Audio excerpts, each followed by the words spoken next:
But notwithstanding the criticisms of Israel in the present or over the last 6 or 7 decades, Yes. taking advantage of your expertise as an historian and a classicist, Yeah. was there historical precedence for the establishment of Israel? Should there be an Israeli country there or nation?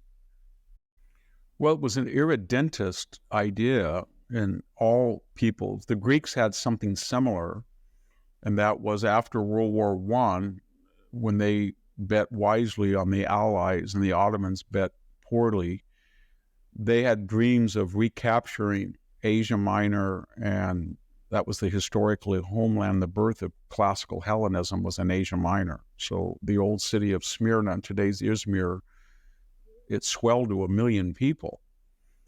And after the collapse of the Ottoman government and the Young Turks were still unorganized, the Greeks went in and tried to expand that ancient population.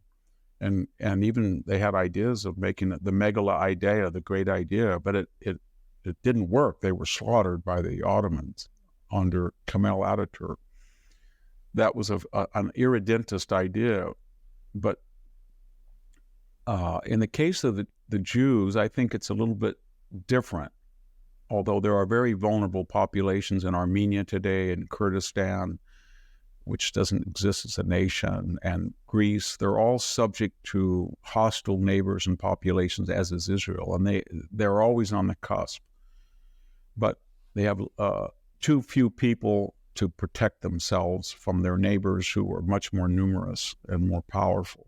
But in the case of Israel, the idea of the whole Zionist project of the 19th century was that systemic persecution of Jews throughout Europe was such that there had to be a safe place, and that was accelerated after the Holocaust, where of the then 12 to 13 million Jews, half of them were wiped out. And there was this consensus that the only place that Jews would be safe was in the United States or in a Jewish homeland. And when people had tried to come to the United States during World War II, thousands had been denied entry by the Roosevelt administration, very anti-Semitic.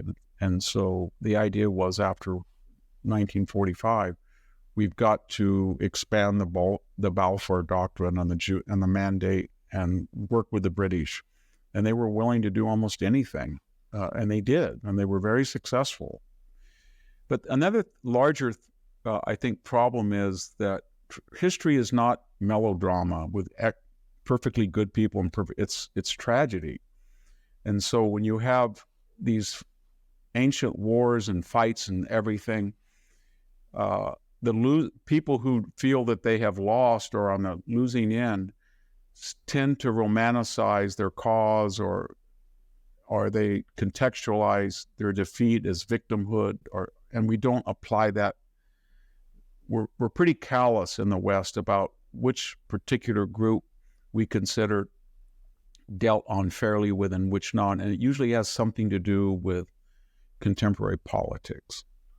And the Palestinian cause has been, I think Nathan Sharansky warned about this 20 years ago, has been glued onto the diversity, equity, inclusion agenda to such a degree that it makes very strange, if I could use the word, bedfellows. So you have Queers for Palestine, or radical gay people, supporting an agenda of Hamas, at least as it pertains to the Gaza problem, that if they were to take over Israel, or as they say, from the river to the sea, there wouldn't be any rights at all for gay people. Many of them would be killed. Or you have people from the Middle East, 300,000 students or such, who are now in the streets or on campus protesting against the government of their own host, the Biden administration, Biden, Genocide Joe, and all that. If they were to do that in the West Bank or Gaza or any Arab country, probably they would be jailed, if not killed. So there's all these disconnects that people do not want to honor. In the case of the student movement today, if you're on campus and you hear somebody chatting from the river to the sea, and I think statistics and polls bear this out, if you go up and talk to them and ask them to explain, they cannot. They either do not know the Jordan River, or they do not know the Mediterranean Sea. They just chant it because they think it's socially acceptable, or it's what the majority believes. And if they do understand it, then you ask them, what would you do with Israelis? They'd say, they got to go home. And you ask them where home is, they don't know. They don't know that people have been born there for generations. If you say to them, 21% of the population are Arabs, what happens to them? They'll finally come out and say, I didn't know that. But if they're Arabs, they get to stay. And then you say, well, you're not upset then about Israel. You're upset about Jews because they are Israelis too. So there's so many disconnects and ignorance about this issue that, especially on campus where you wouldn't think you'd find it, given its pretensions at higher learning, that it's very depressing.